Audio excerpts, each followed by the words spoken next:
Dobrý deň, práve sa začína ďalšie vydanie diskusie na palete. Dnes s molekulárnou genetičkou Soňou Pekovou. Vítajte. Soňa, ste uznávanou odborníčkou nielen v molekulárnej genetike, ale aj v iných sférach vedy.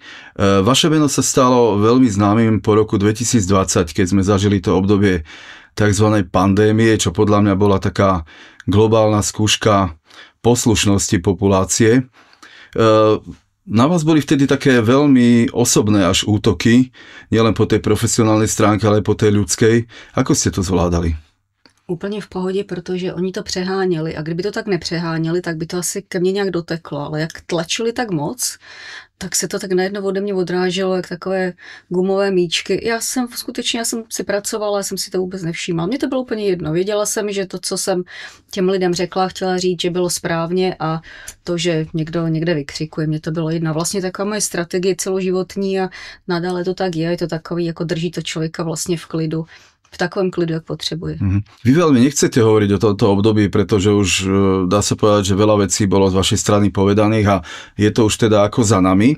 Ale je to veľmi vážna téma na to, aby sme sa jej úplne vyhli. Preto sa spýtam, nedávno ste podporili vášho svojho kolegu Petra Kotlára, vládneho splnomocnenca pre vyšetrovanie manažmentu pandémie na Slovensku. Prečo ste sa to rozhodli urobiť a či vidíte tu jeho misiu teda nejako nádejně? No, já jsem vlastně už do toho nechtěla, protože skutečně pro mě se to stalo takovou jako zkušební otázkou vědomí lidstva a já už jsem se v tom nechtěla hnípat, chtěla jsem z toho derivovat vlastně dál, co se z toho můžeme naučit. Ale pan doktor Kotlár, když se k tomu problému postavil tak, jak to vnímám podobně i já, že se domnívám, že není užitečné a moudré, aby jsme tady na někoho ukazovali prstem a snažili se ho pokutovat a umístit do vězení a potom, že stejně všichni víme, kdo to byl, ale snažit se to uklidnit tu společnost. Víme, kdo to byl, ti lidé by třeba neměli být ve funkcích nějakých rozhodujících, ale nemusíme se teď věnovat tomu, že budeme pořádat nějaké hody na čarodejnice. Prostě potřebujeme se uklidnit a to lidstvo potřebuje jít dál. A Petr Kotlár to vnímá tímto způsobem a to mě vlastně inspirovalo k tomu, že jsme spojili svoje síly a on potřeboval analyzovat ty vakcíny a já jsem to udělala, ale z toho důvodu, abych ukázala, kolik nejasností kolem těch vakcín ještě dnes, takzvaných vakcín dnes je. Takže ten, kdo by ještě uvažoval, že by to podstoupil tu proceduru, tak ať si to rozmyslí, protože je to vlastně velice nejasné pole a to jsme ukázali tou analýzou těch vakcín. A já jsem to udělala proto, že pan doktor Petr Kotlár je úplně báječný a staví se k tomu jako tím lidským způsobem, že ne oheň hasit ohněm, ale oheň hasit vodou. A to si myslím, že je potřeba. Prostě tou opačnou polaritou. Takže všechny tady ty negativní emoce, které tady vlastně zuří ve společnosti, tak je potřeba uklidnit a racionálně se k tomu stavit a lidsky a s intelektem. A Petr Kotlár to jako kdyby zosobňuje tady ten pohled a tak proto jsem to udělala. Ale to nejde len tú medicínsku stránku, to ide o to, že popri tom takzvanom manažovaní tej pandémie boli porušované napríklad ľudské práva a slobody. Toto je tiež veľmi významná časť toho, čo sme prežili. Myslíte si, že niekto by mal za toto niesť zodpovednosť? Alebo že bude niekedy potrestaný? Já se domnívám, že to byla obzvlášť obtížná testovací otázka, protože lidi na to nebyli připravení, že někdo jim takovou blátivou botou šlápne na krk a bude zkoušet, jak moc ještě může přitlačit. Takže tady se porušovala lidská práva, ale jako všichni vědí, že to je protiústavní, protože je tady nějaká listina, která se musí, je to prostě právní dokument. Všechno se to porušovalo, ale porušilo se to proto, že si někdo na ten krk šlápnout dal.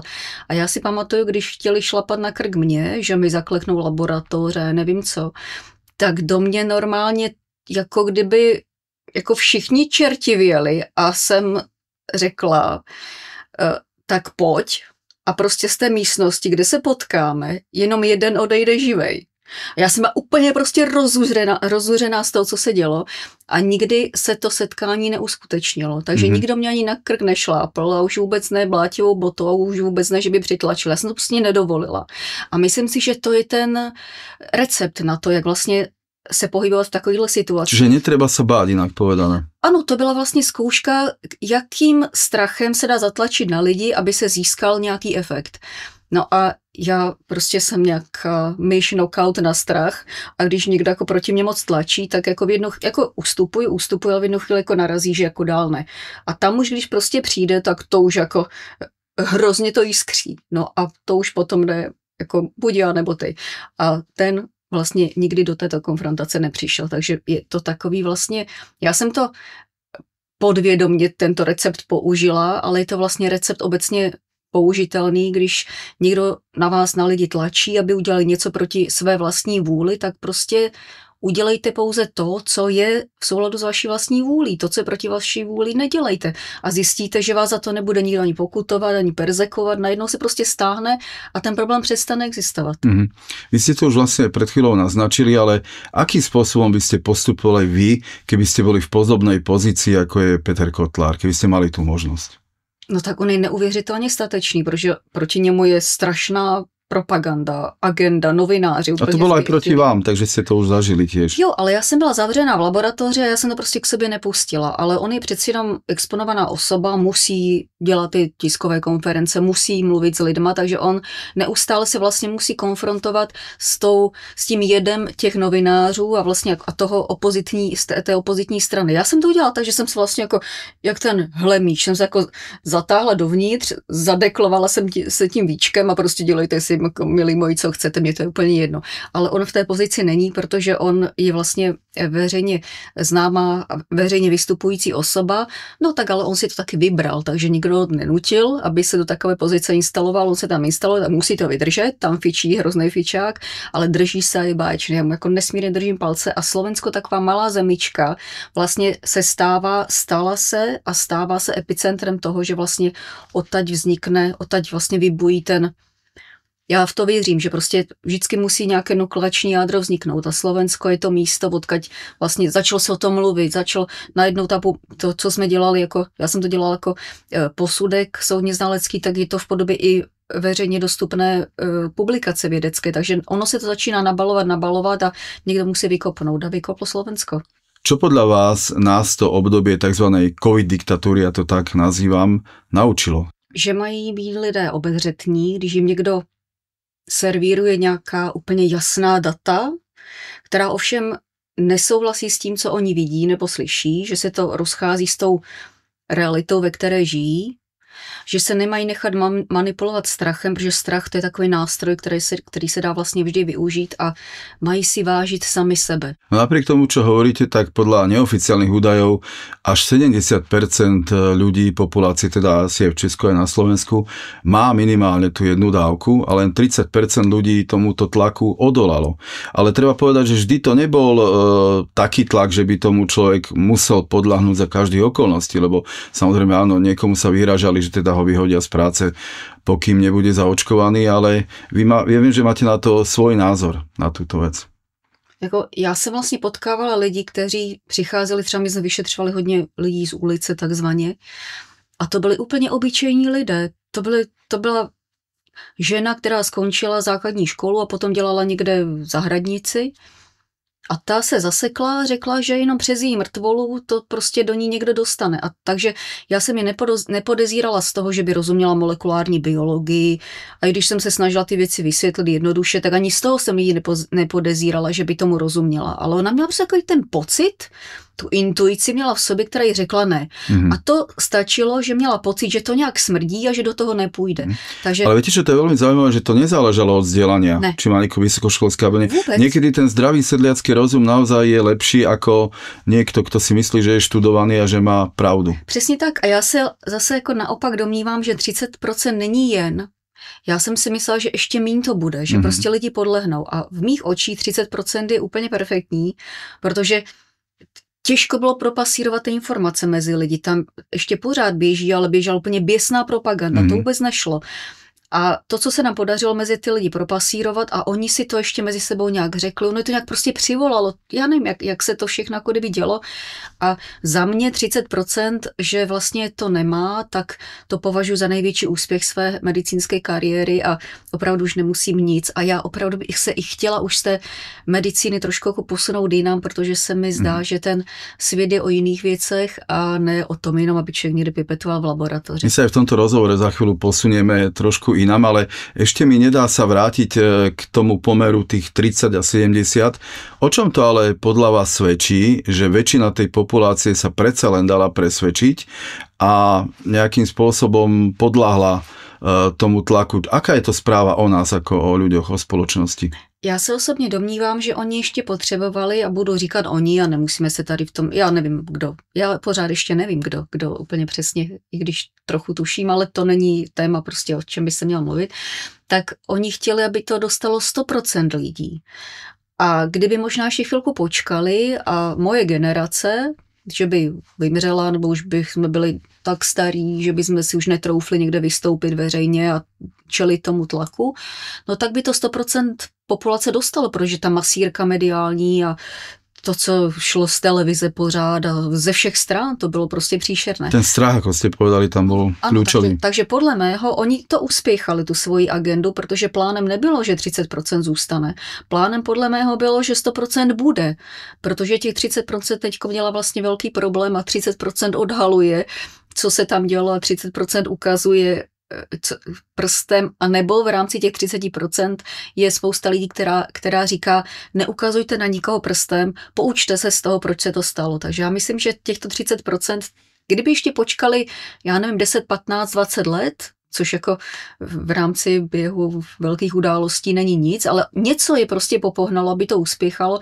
A toto byl výsledek toho, že jsme jako tady ty rybky malé, 30% malých rybek uniklo. A tak to hovoríme o tých 30%, ale... Ja vážim tých 30%. Áno, ale všeobecne tak, keď hovoríte o tých 30%, kde som síce nejaký odborník na sociálne záležitosti a tie sociologické prieskumy, ale kde si som čítal, že až 80% ľudí vlastne nevie si nejakým spôsobom vytvoriť vlastný názor a potrebuje ten názor odniekiaľ implantovať, možno potrebuje aj nejakých vodcov, a len 20% populácie si dokáže analyzovať situáciu, fakty a vytvárať si svoje vlastné názory, čiže tých 20-30% je trošku podobné, čiže možno to aj súvisí s tým, ako funguje ľudská spoločnosť, ako je nastavená. Vy si myslíte, že ľudia, ktorí teda odolali tomu tlaku, ktorý ste spomínali, že to sú nejakí takí vlastne silnejší jedinci, svojbytní, ktorí môžu teda od tým ostatným otvoriť oči? Já myslím, že tito lidé, protože, jak jsem řekla, mezi nimi bylo množství úplně obyčejných lidí bez vzdělání, takže to, abychom řekli, že je to úrovní vzdělání nebo druhem nějakého analytického myšlení no podobně, já myslím, že to nebylo. To byl takový ten čuch na věci, taková ta intuice, kterou tito lidé měli vyvinutou, a to je zvláštní skupina lidí, kdo má vyvinutou intuici, protože ono jim to pomáhá jaksi putovat tím životem a nedělat tolik chyb. A těchto 20 až 30 lidí, podle mého, to je zlatý genom lidstva, protože oni nesou tyto vlastnosti, které umožní, aby člověk nebyl takový ovladatelný, aby se choval jako ovoce, nikoli jako ovce. A aby se dokázal rozhodovat, i když není schopen analyzovat ty věci na základě svých znalostí, protože je to multioborové a prostě ten, kdo se vyzná v biologii, nevyzná se v informačních technologiích a podobně, ale vždycky může mít takový jakože čuch, že když je nějaký extrémní tlak, nějaké mazání medem pod nos, nějaké iPhony, nějaké tenisky, tak prostě zbystřím pozornost a nejsem takový jednoduchý v tom rozhodování a prostě vlastně jako kdyby skoro a priorně odmítnu to, co mě někdo tlačí tímhle zvláštním způsobem, tak si řeknu a dost a pak si to nějak jako v sobě probírám, jestli to je možné, či to není možné. Takže já myslím, že těchto 20 až 30 lidí, ať to nezní nějak eugenicky, ale skoro bych řekla, že o ně šlo, že šlo o ně, aby se vynořili z toho bahna. Protože těch téměř 8-9 miliard lidí, tak naprostá většina je takových těch pokorných, řekněte mi, co si mám myslet. Třeba i v těch novinách to už nejsou, jako když novinář píše článek, tak on nereportuje fakta, on reportuje svůj vlastní názor na nějakou událost. A pokud je to někdo, na koho ukážou prstem, že to je ten, kdo tomu rozumí, no tak ti lidé mají taky pocit, že by to měli jako přebírat, ale to tak není. Prostě člověk si má šáhnout po primárních datech, pokud je to možné. Být opatrný, nedělat nějaká zbrklá rozhodnutí a těchto 20 až 30% lidí, byť úplně obyčejných, prostě toto dokáže. Takže podle mého to bylo takovéto síto na hledání těch zlatých zrn. A to, co tam zůstalo, tak to je jako o ty lidi jde. Takže já jsem jako šťastná, že jsme prostě pomohli to vytáhnuť. No hovorí sa, že každá aj zlá vec je na niečo dobrá. Možno aj to obdobie pandémie bolo dobré na to, aby sme si mnoho vecí uvedomili, aby sme si otvorili oči. Napríklad ja som tiež bol prekvapený z mnohých ľudí, ktorých som si vážil, považoval som ich za vzdelaných, rozladených, ako veľmi ľahko podľahli týmto tlakom, o ktorých ste teraz hovorili. No ale myslím si, že ideme ďalej, však Jasne, nič nekončí, nie je koniec všetkým časom a aký vývoj vidíte ďalej v tomto smere? No já se domnívám a já jsem jakože velký zastánce a nechci od toho vůbec uhnout, ani o kousíček. Já jsem zastánce toho názoru, že to, co se nám stalo, nebyla žádná katastrofa, za kterou bychom se měli mstít a dělat nějaký norimberský tribunál číslo 2 nebo podobně. Absolutně ne. Prostě jak už nechodíme na náměstí se dívat na popravy, tak už bychom měli odsunout i tento způsob vypořádávání se s nějakým příkořím. A to, co se nám stalo, bychom měli prostě zanalyzovat, proč se to stalo. Jak je to možné, že při této úrovni inteligence a intelektu a úrovni vědomí lidstva se toto mohlo stát? Dobre, uzavrieme túto tému a poďme sa teda venovať viac vám a vašim postojom a životnej filozofii. Možno niektorí ľudia nevedia, že máte slovenský pôvod, pochádzate z Prievidze, do svojich 17 rokov ste žili na Slovensku a myslím, že to bolo to obdobie nejak porevolučné, potom ste odišli študovať do Čiech, tam ste spoznali aj svojho manžela budúceho a už ste zostali teda tam. Prečo ste vlastne zostali žiť v Čechách? No já jsem jela studovat do Česka s absolutně hmotnou myslí, podáno z absolutně iracionálních důvodů, protože na Slovensku jsem mohla jít studovat Bratislava, Martin, Košice. Mě ani nenapadlo tam dávat přihlášku a já jsem strašně, úplně jako chorobně chtěla jít studovat do Hradce Králové. A já jsem ani nevěděla, že Hradec Králové je v severní, prostě v severní části Čech. Jsem myslela, že to někde u Znojma. Úplně prostě jako Jelíman, totálně. Jenom mě tam úplně strašně táhlo. A když řeknu slovo strašně, tak opravdu, já jsem se 2 roky učila jak blázen. A prečo právě tam do Hradce Králové? No, protože jsem tam potkala toho svého muže. Aha. Na takovém strašném fetu. Prostě v úplné opilosti jsem ho tam prostě potkala. On kouřil mariánko, já jsem tam jednu za druhou. A tam jsme se potkali a nebýt jeho, on je taková jako pevná kotva v mém životě a já bych jako, myslím, že třeba i to šílenství covidové, kdyby on nedělal takovou tu, platil za celou rodinu, prostě vyřizoval ty ekonomické věci, všechno.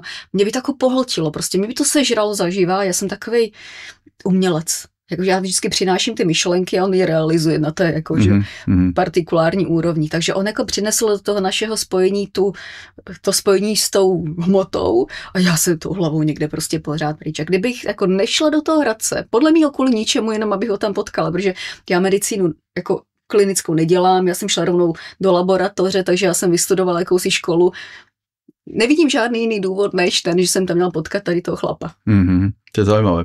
No v podstate vtedy sa vám veľmi zmenil život, lebo inak ste odišli študovať, spoznali ste muža svojho života, začali ste robiť vlastne kariéru v tom svojom vedeckom obore a zároveň sa aj zmenila politická klíma, pretože prišla revolúcia, z toho socializmu prešli do toho kapitalizmu. Bolo to také naozaj turbulentné obdobie, ako ste to celé prežívali, ako to zmenilo váš život alebo vaše rozmýšľanie? Já jsem jako kdyby nevnímala nějakou ekonomickou stránku té věci, jako my jsme vlastně vždycky žili jako dobře, nám nic nechybělo, takže já jsem nevnímala ekonomickou stránku věci, ale vnímala jsem jednu položku, kterou si teda pamatuju do dnešního dne a to teda toužím, aby se vrátilo zpět, aby se to zanulovalo. Když jsem byla 17letá, 18letá, když jsem jako jezdila na školu, tak jsem přestupovala v Brně na autobus do Hradce a chtěla jsem studentskou slevu. A ten autobusák, který nechci jako teď znít jako nějak, že se povyšuju, ale prostě vystudoval autobusovou školu, aby měl řídit autobus, takhle to řekněme. Prostě udělal si autoškolu na autobus. Tak já jsem nastoupila, že chci studentskou slevu a on mě na to řekl, a mluvila jsem slovensky ještě v té době, a on mě řekl, a táhni, odkud si přišla. A já si to pamatuju do dnešního dne a to teda tam vlastně vznikly takové animozity mezi lidma a ty animozity určitě nevznikaly z toho, že by jeden člověk chtěl proti svému sousedovi. To prostě všechno šlo z těch vládních míst a masírovalo se to, prosakovalo to mezi lidi a vlastně ty politický rozepře a to štvaní politický, které tam vzniklo, a já to tak musím nazvat, protože lidí se to netýkalo. My máme rodiny tam i onde, nikoho nezajímalo, jestli... Áno, to je vlastne aj to rozdelenie toho Československa, to je ďalšia téma. Přesně, taková ten nástroj, jak aby se destabilizovala společnost, tak samozřejmě rozdělit. Jako pokud jsme pohromadě, tak jsme svorný a pevný, ale pokud se to roztrhá, rozdělí, no tak se to rozpadá. Takže i vlastně to roztržení Československa, řekli, že jsou tady nějaké důvody ekonomické, že někdo nacionalista a podobně. Všechny takovéhle nálady se dají zkrotit.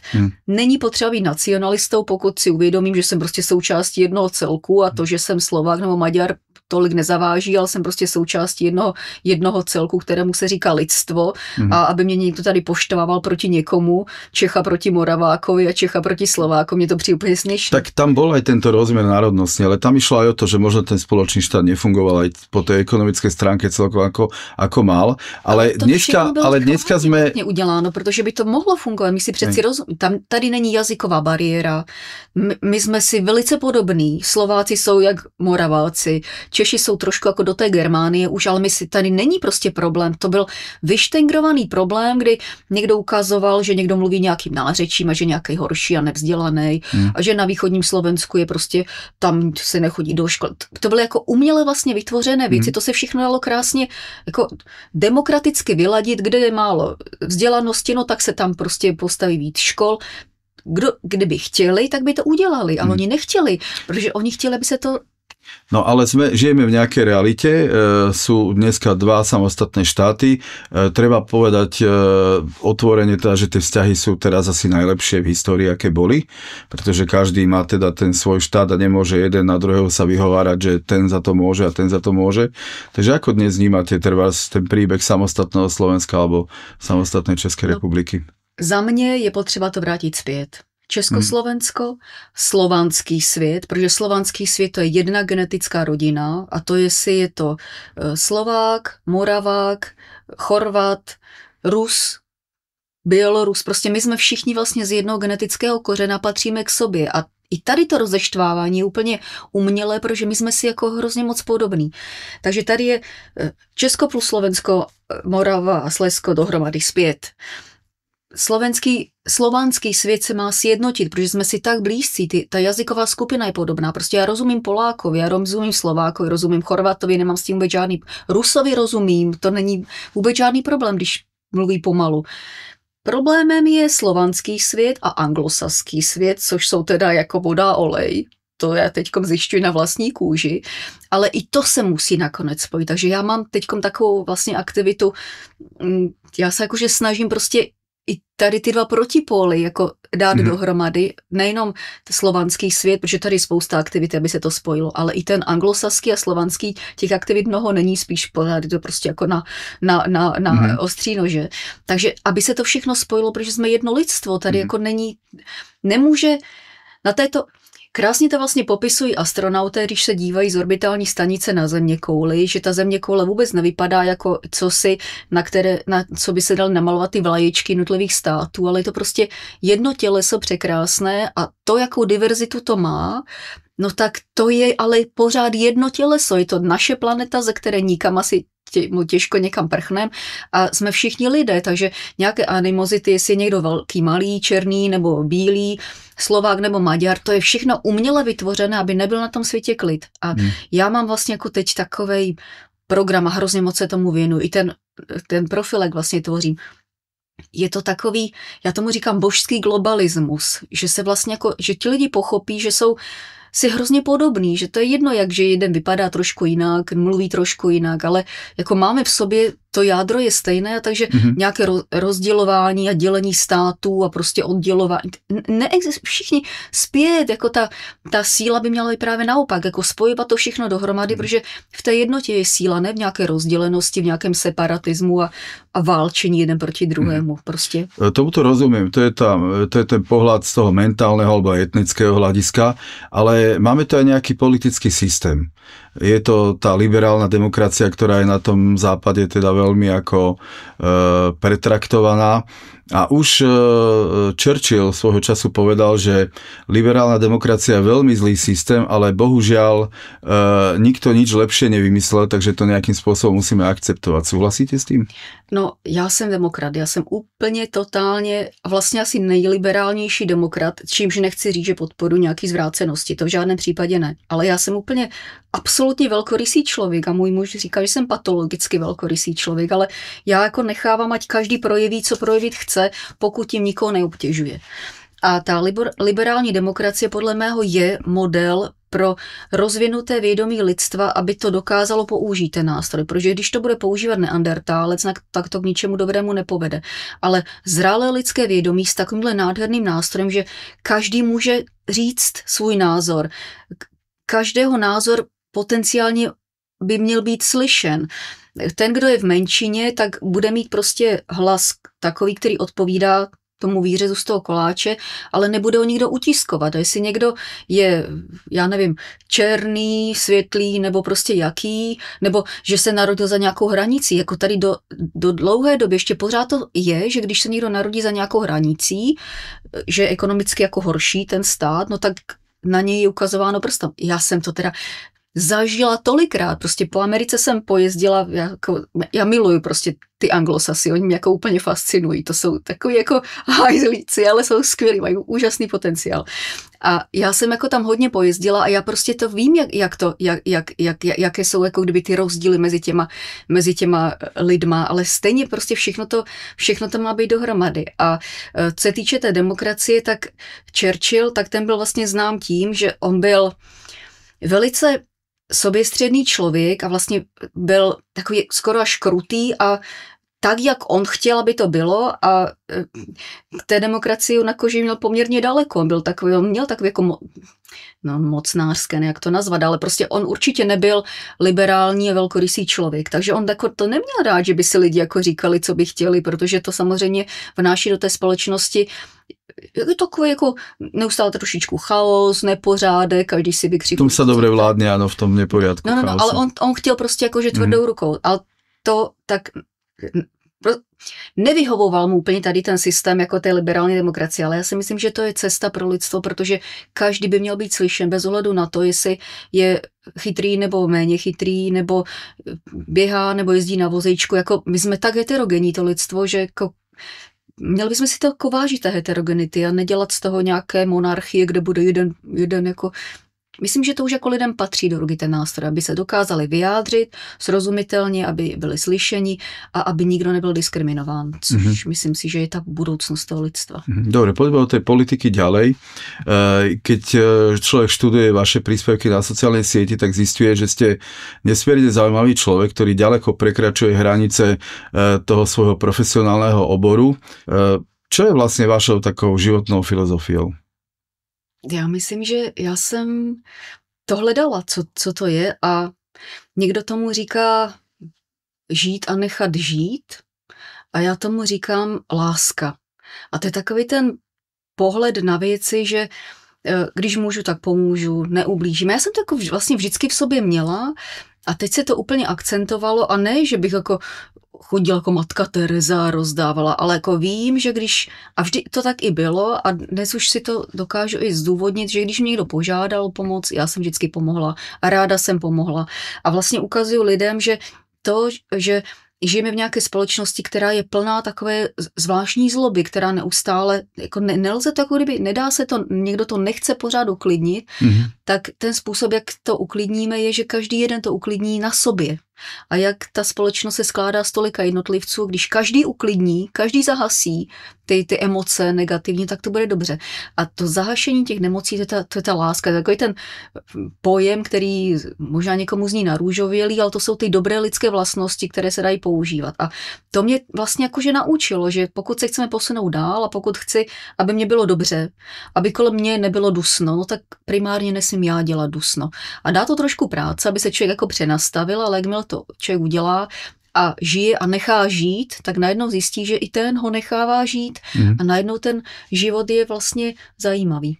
Láska to je naozaj taká univerzálna hodnota vesmíru, by som povedal, má nesmierne veľa podôb a je aj základom vlastne všetkých náboženstiev, keď sa tak zamyslíme nad tým, či kresťanstva, či ďalších, tá láska naozaj je tam prvorada. No tak před 2000 lety, když se tady pohyboval Ježíš Kristus, tak když se ho ptali, co mají dělat, když nevědí, co mají dělat, tak on jim řekl, když nevíte, co máte dělat, tak čiňte lásku. No a tou láskou on myslel ty dobré lidské vlastnosti.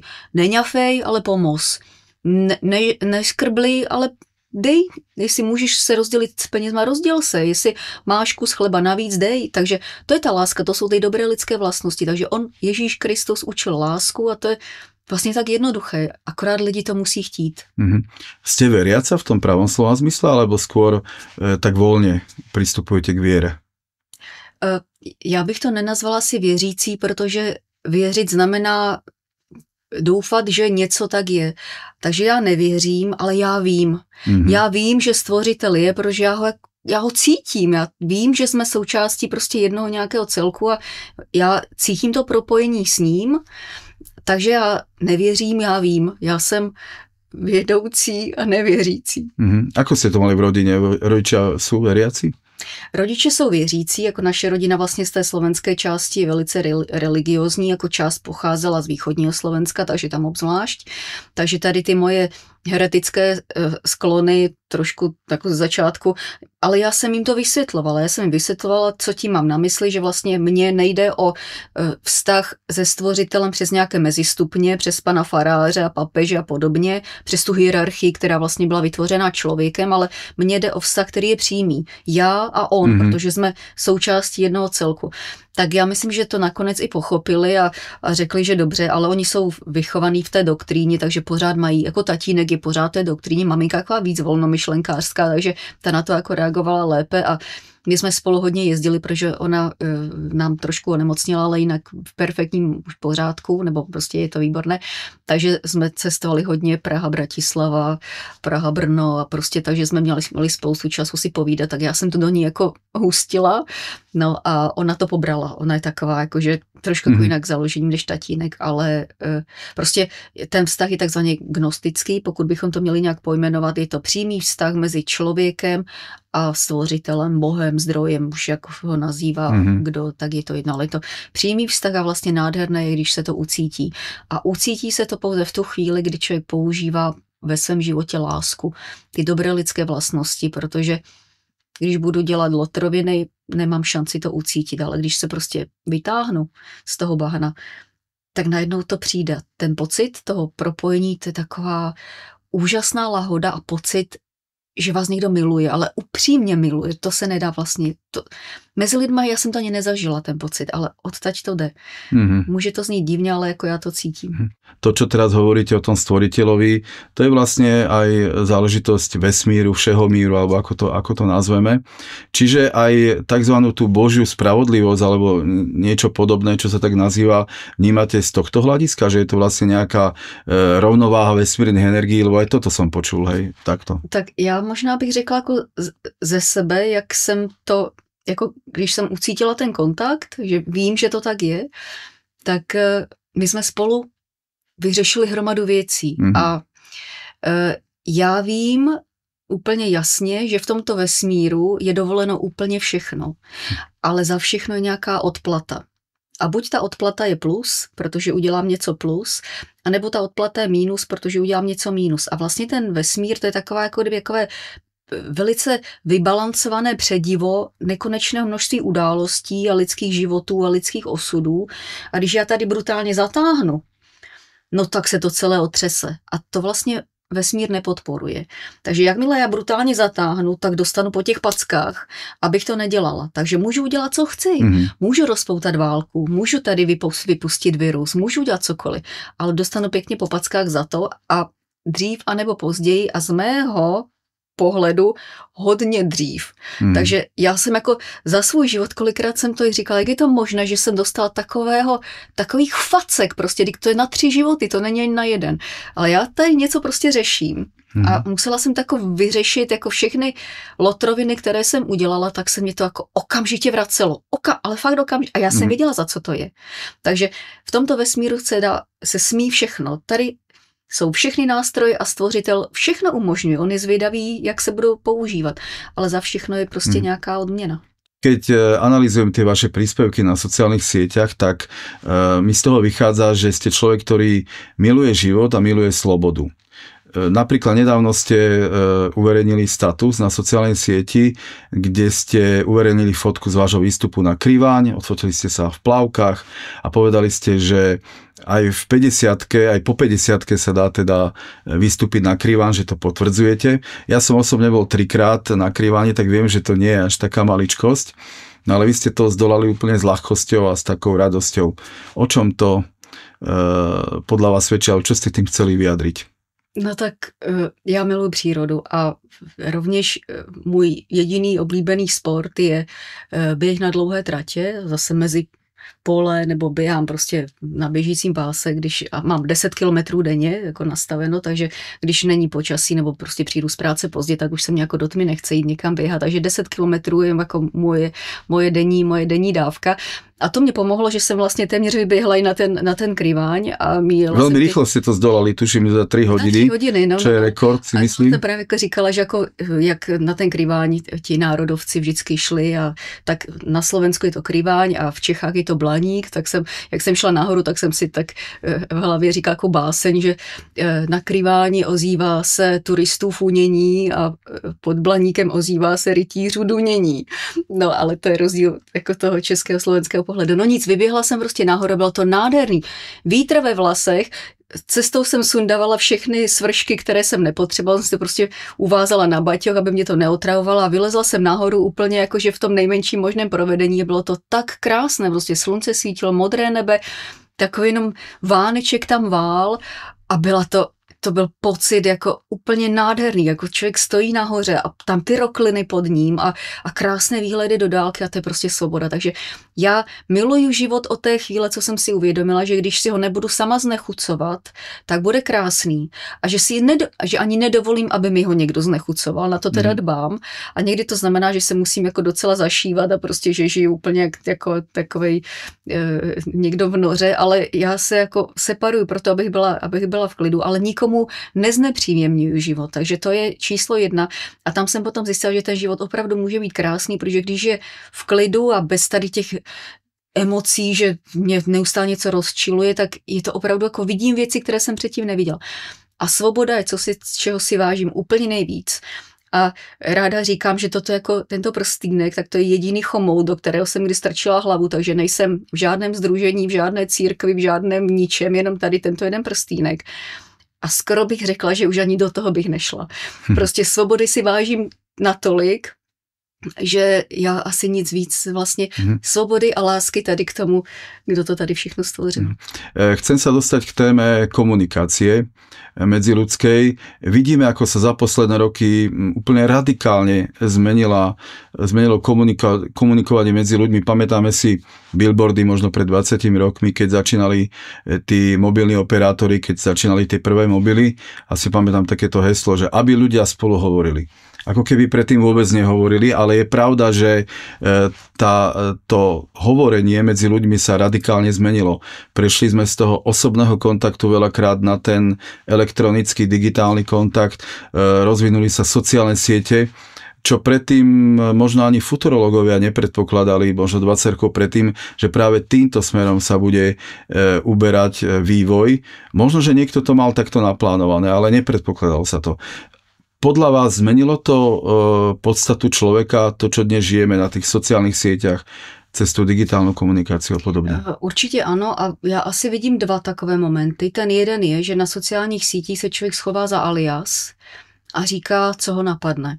A vůbec nefiltruje, co říká. A z toho pramení takový ty různý negativní hejty a podobné věci, protože myslí si, že může říct cokoliv, protože nikdo neví. Kdyby to řekl jak si tváří že nepozná jeho identitu pravou. Tvář by si to vůbec nedovolil nějaké takovéhle věci říkat. A i to, co člověk, nejen co udělá, ale i to, co řekne, potažmo si myslí. Všechno vlastně vytváří ten energetický profil toho daného člověka, takže a potažmo té společnosti a celého lidstva. Takže pokud někdo si sedne takhle, schová se za svůj alias a navštěvuje ty jednotlivé stránky a píše tam prostě velice negativní věci, tak toto umožnila tady ta anonymní komunikace. A druhá věc, kterou já teda pozoruju, v práci mám spoustu telefonátů, ze kterých 90%, kdybych vůbec nezvedla ten telefon, tak se nic nestane. Protože to jsou dotazy, které kdyby ten člověk se víc podíval na náš web, tak to tam hned najde. Kdyby trošičku se soustředil, tak se mě nebude vyptávat na takové hlouposti. Takže vlastně zasvědí ho něco na mozku a on hned telefonuje. Místo toho, aby se zamyslel, našel to řešení a vlastně místo toho, aby sám to udělal a našel to řešení, tak vlastně obtěžuje a bere čas tomu jinému člověku, který posté musí odpovědět na stejný dotaz, protože tomu se nechce to hledat. Jo? Takže kdyby nebyly ty mobily, tak by ani takovýhle nešvar nebyl, takže mě třeba hodně času berou telefonáty, které považuji za nesmyslné ve smyslu toho, že ten člověk byl pouze líný si tu informaci najít a volá mě, že já jsem ten zdroj těch informací, ale já taky chci žít život a potřebuji hromadu věcí udělat a ne neustále jak nějaká telefonistka vyřizovat. Takže to jsou dva momenty.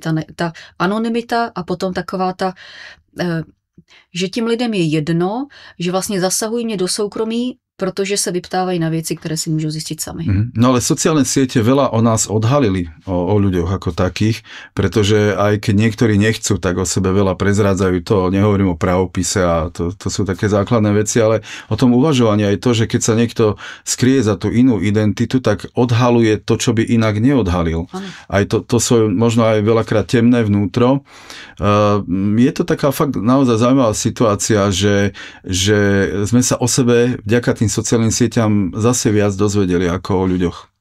No a třeba k té negativitě těch anonymních různých přispěvatelů, tak já když píšu ty texty, tak vlastně píšu každý den a ono to jako v jednu chvíli přijde a mám takový puzení to prostě napsat a vím, na jaké téma to bude. A když to píšu, tak vlastně nedokážu. Píšu ty věty a když to není úplně ono, tak cítím, že to není úplně ono a přeformuluji ty věty a vůbec tam nepoužívám žádné vulgární výrazy, žádné negativní věci. Jako to ani nejde, prostě já to ani nedokážu a nechci, aby to znělo jako blbě, ale prostě mně se vůbec jako nedaří psát, ani nechci psát o nějakých věcech, které jsou negativní. Teď jsem psala takový jeden příspěvek, takový smutnější a já jsem to ani jako, ale měla jsem pocit, že to jako napsat musím, že to tam prostě patří, ale neměla jsem z toho vůbec žádný dobrý pocit, ale snažím se, aby všechny ty texty byly takový jako pozvedávající, aby tam byl nějaký humor v tom, pointa a nepoužívám žádné slova, které třeba člověk najde v těch příspěvcích a když najdu příspěvek, kde jsou výrazy, které fakt jako mě bolí i číst, tak já to prostě vymáznu. Já to jako nemám ráda, když jako jeden nadává druhému. To jako do mezilidské komunikace nepatří. Takové to ponížení té jazykové části, jako Ludovít Štúr, jak se snažil, aby byla ta slovenčina krásná a teď to, co se dá vidět, tak to je vlastně smutné. Ale to je zase to dělají samotní lidé, to není, že jim to někdo přikáže. Prostě přestaňte dělat tyhle věci a bude to dobré. Tá digitalizácia tej našej komunikácie priniesla aj všelijaké manipulácie, teda myslenia a šírenie všelijakých hoaxov, aj keď sa to dneska zneužíva v propagande, že aj vaše vedecké tvrdenia označoval niekto za hoaxy, ale je pravda, že sa dá oveľa viac manipulovať cez tieto sociálne siete, ale máme tu aj nový fenomén tej umelej inteligencie, ktorá teraz veľmi ide do popredia. Čo to podľa vás môže priniesť, lebo naozaj dneska ľudia už nevedia veľakrát rozoznať, či to video je práve, či ten človek je naozaj ten originál človek na tom videu a či naozaj povedal to, čo povedal. Kam to podľa vás môže viesť? Zase lidi musí jenom mít intuici a čuch, protože třeba já na internetu prodávám, já nic neprodávám nikde, ale prodávám nějaké přípravky proti houbám, proti nějakým parazitům a ono to vypadá jako já, mluví to jako já mým hlasem, ale to je prostě fake. Čiže už aj vy jste obeť inteligencie umelej. Hele, já nevím, kdo to udělal a já se tím prostě jako nezabývám a když někdo na to naletí, že sodou bikarbonou se léčí cévy, no tak už jako je mi líto opravdu. No takže nedá se už častokrát rozlišit, co je pravda a co není faleš a musí člověk jako jaksi mít tu intuici, sbírat z mnoha stran a jít primárně po těch prvotních datech, jako ne po nějakých videích, které někdo vytvoří. No v poriadku, ale tí ľudia niektorí to nevedia rozoznať, oni vás považujú, že to ste vy, a možno, že by vám aj nadávali na ulici za niečo zlé. No tak oni mě třeba někteří zavolají a ptají se, tak to je fajn, to je prostě 50 bodů z 50 možných a jim řeknu, že to pravda není. Ale když někdo to úplně jako spolkne i s navijákem, no tak to už je takový ten důvěřivý steward a to jsou těch 80%, který prostě třeba naletěli, že úplně cokoliv bez nějakého kritického zamyšlení vlastně polknou. A ta umělá inteligence třeba, já ji mám moc ráda a používám ji jako pro účel jako jazykové, protože když třeba dělám ten profil na tom Facebooku, tak kolikrát najdu zajímavé rozhovory a v angličtině asi je poslechnu a pokud se mi ten rozhovor líbí, tak nechám ten rozhovor přepsat, tam někdo mluví a vlastně ve Wordu se to dá, že se dá diktovat a ono to celý přepíše, já to jenom opravím, kde jsou nějaké chyby, vyjedu jako podle toho originálu a potom DeepL mi pomůže to prostě přehodit do češtiny, protože než bych to udělala a já to potřebuji každý den třeba udělat, takže mi to jako nesmírně pomáhá. To je pravda, že každý objav je vlastne dvojsečná zbraň ako atomová energia, tiež to môže byť elektráren, tiež to môže byť atomová bomba, čiže to je úplne normálne, že ten objav môže byť aj pozitívne, aj negatívne použitý. Na záver sa vás chcem opýtať, kam podľa vás smeruje súčasná spoločnosť, myslím teraz globálne, nemyslím len v rámci našich krajín. Ste skôr optimistka alebo pesimistka? No já v tom módu, ve kterém žiju, a to je vlastně, já už tak žiju mnoho let a já si opravdu nepouštím do toho svého života věci, které nechci. A moje oblíbené je, že prostě neposlouchám třeba nějakou drsnou hudbu, tak pro mě ta drsná hudba ani neexistuje, jako kdyby, jo, to je takový ten příklad. Takže já si pouštím jenom to, co chci a já vlastně jsem nesmírně optimistická v tom, jak to bude vypadat dál a taky proto se tomu tak intenzivně věnuju. Taky každý den píšu prostě ty články, aby se tam lidi mohli přijít podívat. Už je to vlastně tak naplněno, že už tam víc jako tam ta kolonka přátele, tak Facebook má tvrdý strop 5000, tak to jsme už dávno dosáhli, tam mám hromadu lidí, kteří, ale já jsem to všechno dala na veřejnou platformu, takže kdo chce, se tam může jít podívat, takže má to odezvu a lidi jako mají rádi tu pozitivitu, která jako kdyby z toho která z toho jde, protože já to tak chci, aby to tak bylo. Takže můj výhled je extrémně pozitivní a já dělám všechno pro to, aby to bylo pozitivní. Takže ti, co chtějí, aby to bylo pozitivní, tak pojďte sem k nám, tady do té naší skupinky a nevšímejte si, prostě je to opravdu tak, že když nebudu si všímat nějakých věcí, tak najednou oni ke mně nepůjdou, protože já je řeknu jim jasné ne. Takže to neznamená, že když v těch novinách, kolik je tam hrozně negativních článků. Já nečtu ty noviny, tak pro mě ty noviny neexistují. To je ta iluzorní realita v té kvantové fyzice, protože já miluji kvantovou fyziku a to, co oni těma rovnicema spočítali, tak to si všechno dá normálně v reálném světě ukázat. Čiže nepustiť si k telu, ako sa hovorí, negatívnych ľudí, negatívne veci, jasně, ale žiť v tom, čo si vytvorím. Ano, to jenom vyžaduje, že prostě řeknu rázné ne. A řeknu rázné ne i svému manželovi, kterému se to z začátku velice nelíbilo, ale prostě jinak nešlo. Já jsem věděla, že jako některé věci jako já už nechci, prostě už to nechci, tak jsem říkala ne a už jsem to tom vícekrát říkat nemusela, protože to byla jasná zpráva, že to tak bude. A jenom říct ne a stát si zatím, nenechat se zvyklat, nebo nepřijímat něčí názory, nebo nějaké zvyky ve společnosti, že něco se musí nějak. No tak se to asi muselo někdy, nebo lidi byli tak zvyklí, ale já už to nechci, mě to prostě nevyhovuje, tak a pokud nikomu tím neubližuju, pokud používám ty dobré lidské vlastnosti, kterým Ježíš Kristus říkal láska, no tak i když co udělám v rámci těchto dobrých vlastností a půjde to za nějakým dobrým cílem, no tak tento vesmír umožní udělat cokoliv, tak já za to nedostanu po těch prackách, protože stvořitel řekne, to si udělala dobře. No takže jenom jako opravdu tvoříme si svoji realitu, to není jako, že žádné kliše, je to tak, já nepouštím k sobě to, co nechci, prostě nedroguju, nespím pod mostem, protože nechci drogovat a nechci spát pod mostem, neposlouchám běsnou hudbu, protože mi nesedí a pro mě to vlastně neexistuje, kdyby mě někdo neřekl, že někdo droguje, tak já bych ani nevěděla, proč bych, jako mě to nenapadlo, bych to dělala. Takže já si tvořím tu realitu z toho, co chci a není to žádná ezoterika, je to prostě úplně praktické. Jenom řeknu ano, ne. A stojím si za tím, stojím si za ano a stojím si i za ne. A nenechám se zvyklat, to je celý. Nic víc. No, ďakujem veľmi pekne za zaujímavé rozprávanie. Už teraz viem, že ste tu neboli posledný krát, pretože tých tém je naozaj veľa, ktorých by sme ešte mohli prebrať.